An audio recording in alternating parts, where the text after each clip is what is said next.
Rian PS Channel. Yups, hari ini saya barusan kedatangan paket berupa kamera belakang universal. Kebetulan kamera belakang mobil sudah tidak layak pakai, jadi saatnya perlu untuk upgrade. Oke, langsung aja kita buka isinya.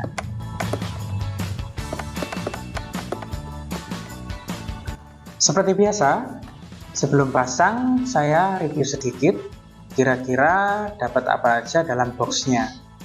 Dan kali ini saya ingin nyoba kamera belakang Orca ini berdasarkan rekomendasi dari teman saya, dan dari segi harga juga lumayan terjangkau.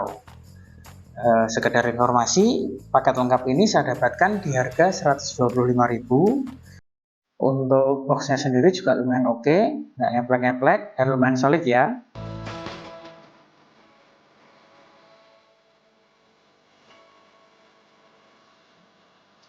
Lalu untuk fitur yang akan kita dapatkan diantaranya, yang pertama adalah auto moving guide, jadi nanti ada garis-garisnya dan bisa melengkung juga. Yang kedua, tampilan yang compact, anti air, low power consumption, high sensitivity, night vision kamera, jadi tidak ada flashnya ya teman-teman. Dan juga yang terakhir adalah perawatannya juga mudah.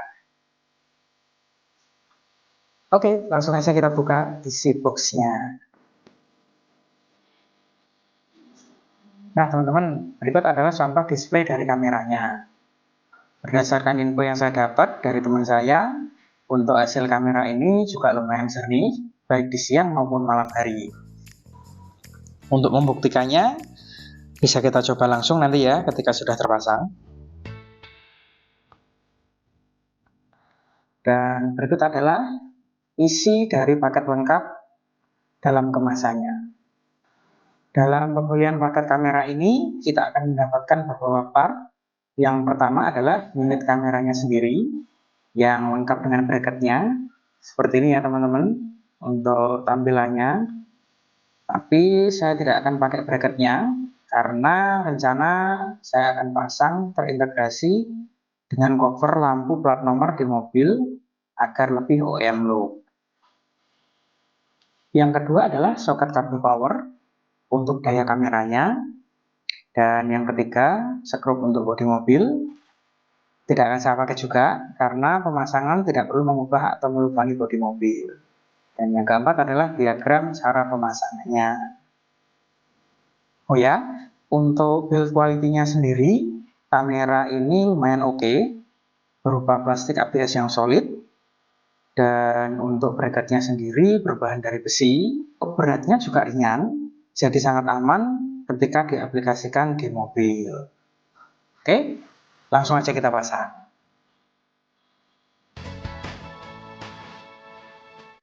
Rencana kamera mundur akan saya pasang di mobil ini. Berikut adalah unit Honda Jazz GE8 tahun 2013. Untuk kamera mundur yang sebelumnya memang sudah sangat memprihatinkan.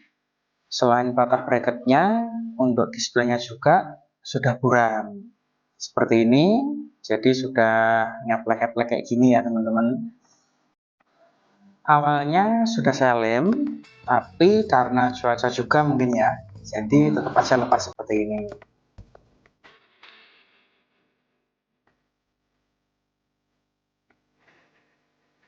Oh ya, untuk pemasangan kamera yang terbaru nanti akan saya integrasikan dengan cover lampu plat nomor. Kebetulan sebelumnya sudah saya pasang juga, sehingga hasilnya akan lebih rapi dan OEM look. Oke, tanpa berlama-lama lagi, langsung aja kita eksekusi.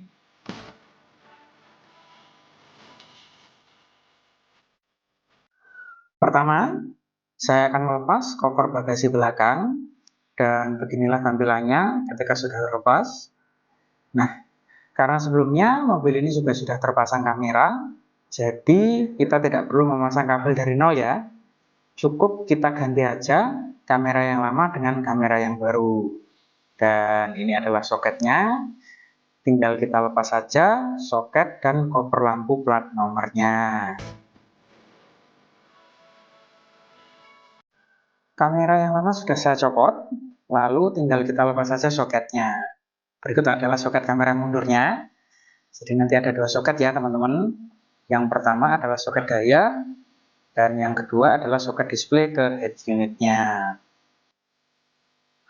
Pemasangan kamera mundur ini sebenarnya sangat mudah, tapi jika kita tidak yakin, alangkah lebih baik bisa kita pasang di bengkel rekanan atau bengkel aksesoris mobil. Oke, langsung saja kita lepas soketnya dan ganti dengan kamera yang baru. Ini adalah tampilan kamera mundur yang sudah terpasang di cover plat nomor. Dijamin kokoh karena pemasangan menggunakan baut yang sudah PNP tanpa melubangi part-part atau bodi mobil. Lanjut, langsung kita pasang.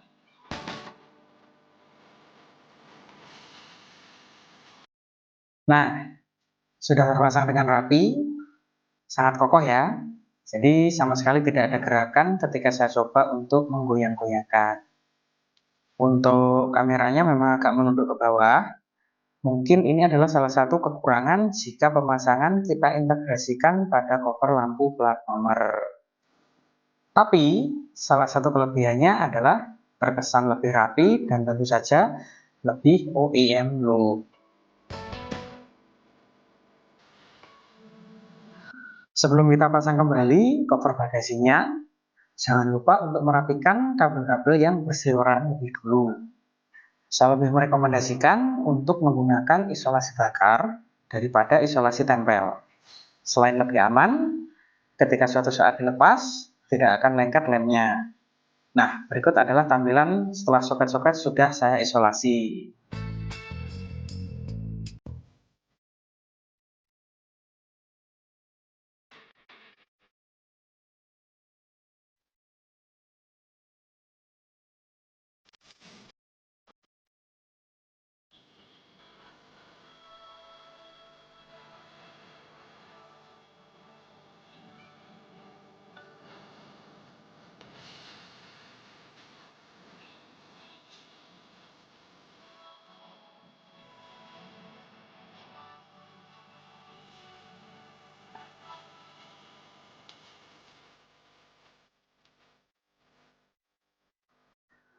Dan ini adalah tampilan terakhirnya. Kelebihan dari segi tampilan sangat-sangat OEM look dan tanpa melubangi bodi mobil. Selain itu juga sangat kokoh, jadi tidak mudah goyang ketika melewati jalan yang tidak rata. Untuk melihat hasilnya, langsung aja kita coba ya.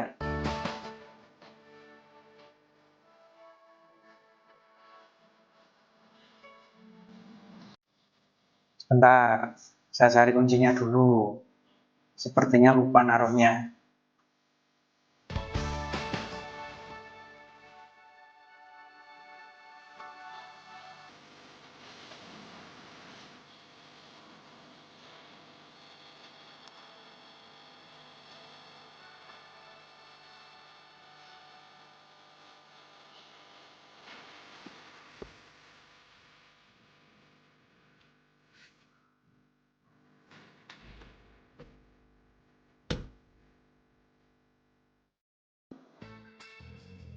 Oke, sudah ketemu. Kita siapkan kuncinya untuk startup.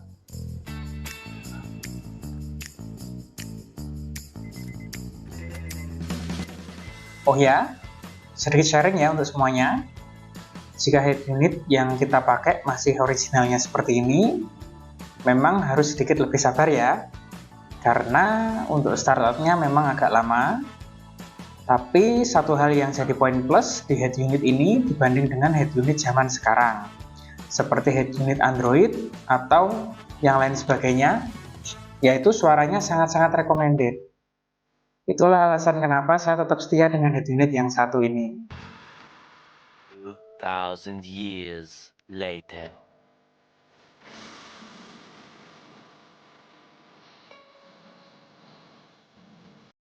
Oke, kita lanjut check-in tampilan kamera mundurnya seperti apa.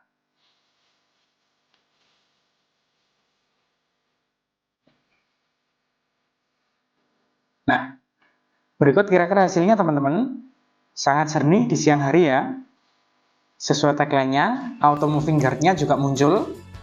Untuk garis ini akan melengkung menyesuaikan ketika kita putar arah setirnya. Tapi perlu diketahui, arah gerak lengkungan bukan dari sensor setir ya, melainkan dari sensor gerak yang ada dalam kameranya. Untuk membuktikannya, ketika saya putar-putar, tanpa bergerak mundur, sensor gerak tidak akan terbaca ya. Dan garisnya juga tidak akan melengkung. Tapi ketika kita mundurkan perlahan seperti ini, bisa kita lihat teman-teman, ini masih lurus. Nah, ini sudah berbelok, sensor geraknya baru akan bekerja.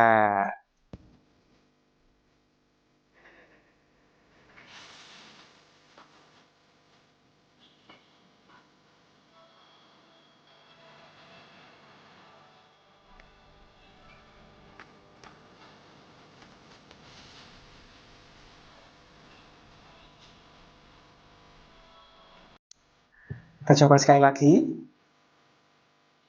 Jadi saya ingatkan kembali ya, untuk arah gerak lengkungan bukan berasal dari sensor setir, melainkan dari sensor gerak yang ada dalam kamera. Baik, demikian sharing singkat saya tentang pergantian kamera mundur Orca di Honda Jazz GE8 tahun 2013. Jika tertarik, link pembelian sudah saya cantumkan di deskripsi. Jika suka dengan video ini, silakan klik like and share. Jika tidak suka, boleh juga di unlike. Sampai jumpa di video selanjutnya. Terima kasih sudah menonton.